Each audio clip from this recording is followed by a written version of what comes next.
m'appelle M. Omar Mbouk, prof de philo au lycée de sciences de Diourbel et modérateur et organisateur du panel d'aujourd'hui qui entre dans le cadre effectivement des activités de l'association Saloum Rapatak, l'éveil des consciences. En fait, nous avons été ce soir aujourd'hui à l'Alliance pour parler effectivement des questions relatives à l'immigration, mais également relatives également au développement. Donc l'Alliance a été aujourd'hui effectivement le centre même de la pensée mondiale, parce que les questions qui préoccupent l'humanité nous préoccupent aussi aujourd'hui. Ce ne sont pas seulement au niveau de la capitale ou bien au niveau effectivement des grandes organisations internationales où on pose les vrais problèmes de l'humanité. Aujourd'hui, à travers notre ami Guiman, qui est l'initiateur de ce festival, nous avons effectivement abordé de la manière la plus efficace, mais aussi de la manière la plus innovante, mais aussi de la manière également la plus vivante, la question de l'immigration.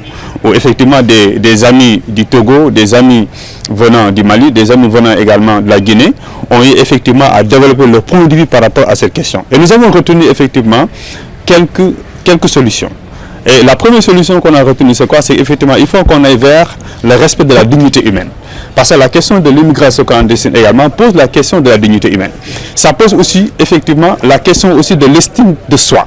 Je pense qu'il faut aussi qu'on s'estime soi-même pour qu'on ne sombre pas effectivement dans des entreprises périlleuses. Et je pense qu'aujourd'hui, nous devons aller vers une solution durable, une solution efficace, en essayant tout simplement de repenser nos mentalités, en essayant aussi effectivement de décoloniser même les esprits, en pensant aussi qu'effectivement on ne doit pas tout le temps penser que l'Europe c'est l'Eldorado.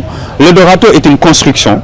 L'Eldorado, effectivement, c'est une idée et je pense qu'en tant qu'Africains, en tant que jeunesse, en tant qu'effectivement acteurs culturels, nous pouvons effectivement faire advenir cette Afrique-là, effectivement, qui sera effectivement cette Afrique qui va construire notre bonheur, qui va construire également notre destin. Depuis le début, il n'y a pas un jour ou bien il n'y a pas effectivement une minute qui passe qu'on n'organise pas effectivement des activités.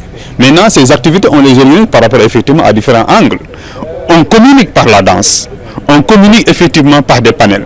On communique également aussi par des clips, par des films, etc. Donc en fait, il y a toute une sorte de diversité de communication qui a été effectivement entamée jusque-là par Guiman et son équipe. Et ces communications, effectivement, on permet effectivement au monde extérieur, on permet également aussi aux Sénégalais de comprendre qu'on peut éveiller, qu'on peut conscientiser, qu'on peut sensibiliser par la danse, par la musique, par la philosophie, par la sociologie, par la culture, bref, effectivement, par les moyens humains. Ce festival n'est qu'un cadre pour effectivement explorer, pour faire voir ces talents-là que les jeunes effectivement kaolackois effectivement sont en train effectivement de mener au niveau de leur association, au niveau également aussi voilà de leur quartier respectif ou bien effectivement au niveau aussi effectivement de leur laboratoire respectif. Le message c'est effectivement de construire le Sénégal 2050 par la culture. On ne peut pas faire advenir un Sénégal nouveau, on ne peut pas faire advenir un monde nouveau sans passer par la culture.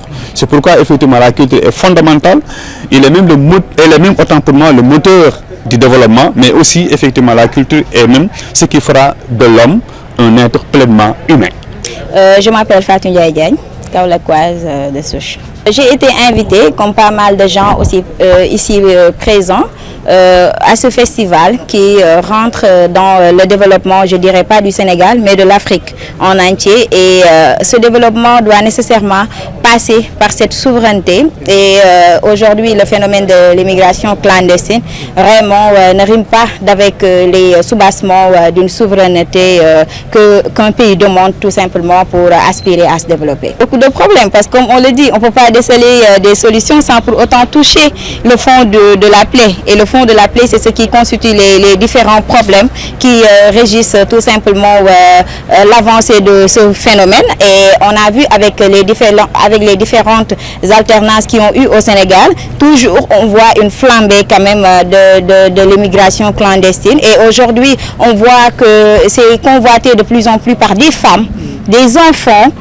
des nouveau-nés même, ou bien parfois même des femmes qui sont enceintes. Ceci nous interpelle directement en tant que femmes et comme on le dit, nous avons toujours notre touche à jouer dans cette société pour pouvoir quand même participer à l'avancée mais aussi au changement du côté positif des choses, surtout sur ce phénomène migratoire. Cette mondialisation, c'est une chose réelle et nous, en tant qu'Africains, en tant que Sénégalais, nous devrons tout simplement profiter vraiment de cette mondialisation pour pouvoir quand même sortir de ce gouffre de sous-développement qu'on est. Et aujourd'hui, quand on voit des gens de la sous-région, des pays voisins intervenir, parler avec nous et que la distance n'a pas été tout simplement un ennemi pesant, là cela nous interpelle quand même davantage.